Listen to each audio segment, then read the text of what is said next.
இப்போ இந்த வீடியோ நம்ம பார்க்க போகிறது 10th மேக்ஸ் யூனிட் எக்ஸசைஸ் 5ல் இருக்கக்கூடிய 5th சம் தான் பார்க்க போகிறோம். பாருங்கள், வித்தவுட் யூஸிங் டிஸ்டன்ஸ் ஃபார்முலாவை யூஸ் பண்ண வேணாட்டாங்க. So that the points are vertices of a parallelogram. So இந்த பாயிண்ட்ஸ் 4 பாயிண்ட்ஸுமே வெர்டிசஸ், பேரலோகிராமோட வெர்டிசஸ் அப்படின்னு கேட்டிருக்காங்க. நம்ம டிஸ்டன்ஸ் ஃபார்முலா யூஸ் பண்ண வேணாம். வேறு என்ன ஃபார்முலா யூஸ் பண்ணலாம் பாருங்கள்.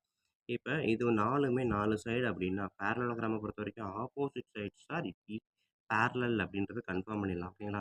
So opposite sides are parallel அப்படின்றப்ப கண்டிப்பாக இதுவும் தான் ஆப்போசிட் சைட்ஸாக இருக்கும். ஸோ இதோட ஸ்லோப்பும் ஈக்குவலாக இருந்துச்சுன்னா பேரலல். அதேமாதிரி இதோட ஸ்லோப்பும் ஈக்குவலாக இருந்தால் பேரலல். ஸோ இந்த கான்செப்டை யூஸ் பண்ணி தான் இப்போ இந்த சம்மை நம்ம ப்ரூவ் பண்ண போகிறோம். வாங்க வீடியோக்குள்ளே போகலாம். போகிறதுக்கு முன்னாடி நம்ம சேனல் இது வரைக்கும் சப்ஸ்கிரைப் பண்ணாமல் இருந்தீங்கன்னா தயவு செய்து சப்ஸ்கிரைப் பண்ணிடுங்க. அப்படியே பக்கத்தில் பெல் ஐக்கான் இருக்கும், அதை கிளிக் பண்ணிடுங்க. நன்றி. ஸ்டார்ட் பண்ணலாமா?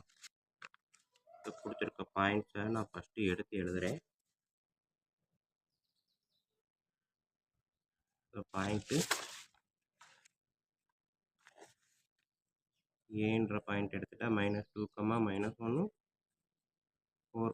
0, 3, 3, அகைன் -3, 2. ஸோ 4 பாயிண்ட்டுமே எடுத்துக்கிட்டேன். ஓகேங்களா? ஏபி, இது சி, இது டி. ஓகேங்களா? பேரலோகிராம் இப்படி எடுத்துக்கிட்டிங்கன்னா இந்த மாதிரி இருக்கும். இது ஏ, இது பி, இது சி, இது டி. ஸோ இது 2 பேரலல், அதே மாதிரி இது 2 பேரலல் அப்படின்றத இப்போ ப்ரூவ் பண்ண போகிறோம். ஓகேங்களா? ஓகே. ஸோ இப்போ நான் ஃபஸ்ட்டு என்ன பண்ண போகிறேன், ஸ்லோப் ஆஃப் ஏபி எழுத போகிறேன். ஓகேங்களா? ஸோ பாயிண்ட்டு ஏக்கும் பிக்கும் தான். ஸோ ஏ பாயிண்ட்டு -2, -1, பாயிண்ட்டு பி வந்து 4, 0. ஓகேங்களா? ஸ்லோப்புக்கான ஃபார்முலா என்ன? Slope m1. இந்த m1 எடுத்துக்கிட்டே அப்படின்னா y2 - y1 / x2 - x1. இதுதான் ஸ்லோப்புக்கான ஃபார்முலா. ஸோ இப்போ இந்த ஃபார்முலா படி பார்த்தீங்க அப்படின்னா இது வந்து x1, இது y1, இது x2, இது y2. ஓகேங்களா? அப்போ இதில் போட்டு பார்க்கலாமா? நான் கீழே எழுதுறேன். y2ன்றது 0 - -1, 4 - -2.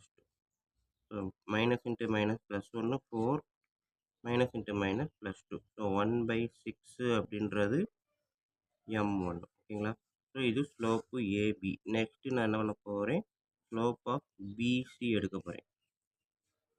பிசி வேணாம், ஏசி எடுப்போம். ஓகேங்களா? அதுதான் நமக்கு ரெண்டும் ஈக்குவல் ப்ரூவ் பண்ண முடியும். ஸோ ஏசி எடுக்கும்போது பாயிண்ட் ஏ வந்து -2, -1, பாயிண்ட் சி வந்து 3, 3. ஓகே, கரெக்டாக தான் 3, 3 தான் இருக்குது. ஓகேங்களா? ஸோ 3, 3 இருக்குது. ஸோ அப்போ ஃபார்முலா வந்து நான் m2ன்னு வச்சுக்கிட்டேன் அப்படின்னா இது x1, இது y1, இது x2, இது y2. ஓகேங்களா? ஸோ அப்போ y2 மைனஸ் ஃபார்முலா வந்து ஆல்ரெடி இருக்கிறதுனால அதே ஃபார்முலா தான் யூஸ் பண்ணுறேன். x2 minus x1. So 3 minus into minus plus, 3 minus into minus plus 2, 4/5. ஓகேங்களா? ஸோ m2 வந்து 4/5. இது அசிம்ஷன் தான் நம்ம எடுத்திருக்கோம். ஓகேங்களா? இது வந்து ஆப்போசிட் சைஸாக இருக்கும்னு அசிம்ஷனில் எடுத்துருக்குறோம். நெக்ஸ்ட்டு பார்ப்போமா? அடுத்தது 4யுமே கண்டுபிடிச்சிருவோம். ஸ்லோப் ஆஃப் பிசி கண்டுபிடிக்கிறேன். ஸோ பாயிண்ட்டு பி பார்த்தீங்கன்னா 4, 0, சி பார்த்தீங்கன்னா 3, 3. ஸோ அப்போ ஸ்லோப்பு m3 எடுத்துக்கிட்டிங்க அப்படின்னா x1, y1, x2, y2. ஓகேங்களா? ஸோ அப்போ y2 minus y1 divided by x2 minus x1. So 3 இது என்னது 3 மைனஸ் 4ன்றப்ப -1. ஸோ அப்போ m3 பார்த்தீங்கன்னா -3. நம்ம ஒன்று யோசிக்கணும் என்ன அப்படின்னா, இங்கே பார்த்தீங்க அப்படின்னா நம்ம வந்து ரஃபாகவே போட்டு பார்த்துருக்கோம். இது ஏபிசிடி, ஏபி சைடு ஏபியும் சைடு சிடியும் தான் பேரலல். ஓகேங்களா? அதே மாதிரி சைடு பிசியும் சைடு ஏடியும் தான் பேரலல். ஏசின்றது டயகோனல். ஓகேங்களா? ஸோ அப்போ இந்த 4 சைடுக்கும் இதுக்கும் சம்மந்தமே கிடையாது, இது வேறு தான் வரும். ஸோ அதனால தான் ஏசி வந்து எனக்கு என்ன வந்திருக்குது, 4/5ன்னு வந்திருக்குது. ஏபி வந்து பார்த்தீங்கன்னா இதோட ஸ்லோப் 1/6, பிசியோட ஸ்லோப்பு -3. ஸோ இது வந்து நமக்கு இப்போதைக்கு தேவையே கிடையாது. சரிங்களா? டயகோனல் நம்ம கண்டுபிடிக்கணும் அவசியமே கிடையாது. 4 சைடுமே பேரலாக இருந்தால் போதும் தான். டயகோனல் பற்றி பேச வேணாம். அதனால தான் பாயிண்ட்ஸை நம்ம நோட் பண்ணி செய்கிறது நமக்கு கொஞ்சம் ஈஸியாக, இந்த மாதிரி தப்பு வராமல் இருக்கும். சரிங்களா? ஸோ அப்போ நான் வந்து ஏபிசிடி ஓகேங்களா. ஏபி அப்படின்றது இந்த சைடு, பிசின்றது இந்த சைடு. ஸோ இப்போ ரெண்டையும் அதான் எடுத்திருக்கேன். ஸ்லோப் ஆஃப் ஏபி எடுத்திருக்கேன், ஸ்லோப் ஆஃப் பிசி எடுத்திருக்கேன்.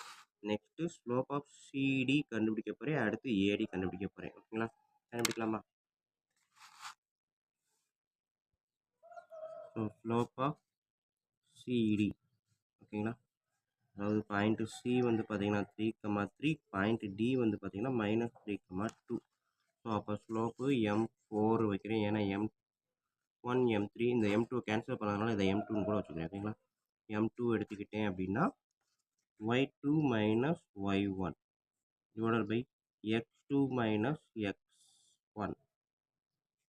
இப்போ பார்த்தீங்கன்னா 2 மைனஸ் 3 பெரிய நம்பர் வந்து சின்ன நம்பரை சப்ட்ராக்ட் பண்ணால் ஒன்று, பெரிய நம்பர் செய்யணும் minus divided by -3 minus 6. So பார்த்தீங்கன்னா 1/6. M2 ஈக்குவல் டு 1/6 ஓகேங்களா. M1 equal to 1/6, M2 equal to 1/6. இது வந்து ஸ்லோப் ஆஃப் ஏபி, இது வந்து ஸ்லோப் ஆஃப் சிடி ஓகேங்களா. ஏபிசிடி ரெண்டுமே ஒரே ஸ்லோப்ன்றப்ப இது ரெண்டு பேரலல். அதே மாதிரி அடுத்தது என்ன பண்ண போகிறேன், ஸ்லோப் ஆஃப் ஏடி எழுத போகிறேன். ஸோ ஏ வந்து பார்த்தீங்கன்னா -2, -1, டி வந்து பார்த்தீங்கன்னா -3, 2 ஓகேங்களா. ஸோ ஸ்லோப்புக்கு பேர் M4. ஸோ அப்போ y2 minus y1 divided by x2 minus x1. So 2 minus into minus plus 1, -3 minus into minus plus 2. So இது வந்து 3, இது மைனஸ், இது ப்ளஸ். பெரிய நம்பர் சின்ன நம்பரை சப்ட்ராக்ட் பண்ணிட்டு பெரிய நம்பர் சைன். ஸோ அப்போ -3.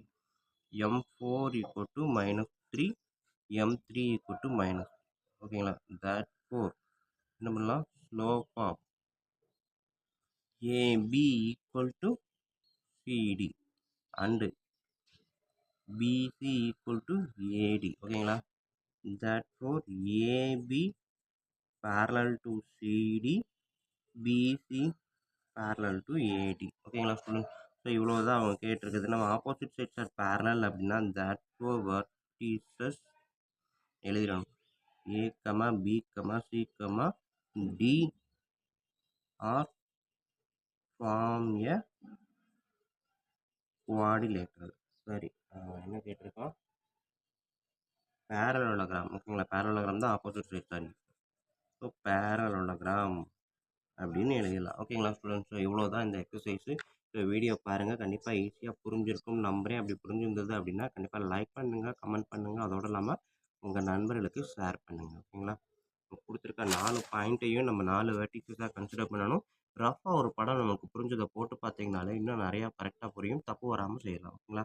இந்த இடத்துல நான் ஏசி ஸ்லோப் ஆஃப் ஏசின்றது கண்டுபிடிக்கிறதுக்கு அவசியமே இல்லைன்றது இந்த படத்தை பார்த்தாலே உங்களுக்கு தெரிஞ்சுருக்கும் ஓகேங்களா.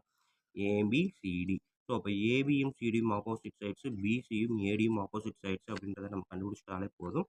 இதையும் செக் பண்ணி ஈக்குவல்ன்றதை காமிச்சாலே இது பேரலோகிராம் தான் அப்படின்னு சொல்லிடலாம் ஓகேங்களா ஸ்டூடெண்ட். ஸோ இது வந்து 2 மெத்தடும் இருக்குது. ஸ்லோப்பை கண்டுபிடிச்சி செய்யலாம், இன்னொரு பாயிண்ட் என்னன்னா டிஸ்டன்ஸாக கண்டுபிடிச்சி செய்யலாம். பட் அவன் கொடுத்துட்டான் டிஸ்டன்ஸ் ஃபார்முலாவை யூஸ் பண்ணாதீங்கன்னு கொடுத்ததுனால நம்ம ஸ்லோப்பை யூஸ் பண்ணி பண்ணியிருக்கோம் ஓகேங்களா. ஸோ நன்றி. நெக்ஸ்ட் சம் அடுத்த வீடியோவில் பார்ப்போம்.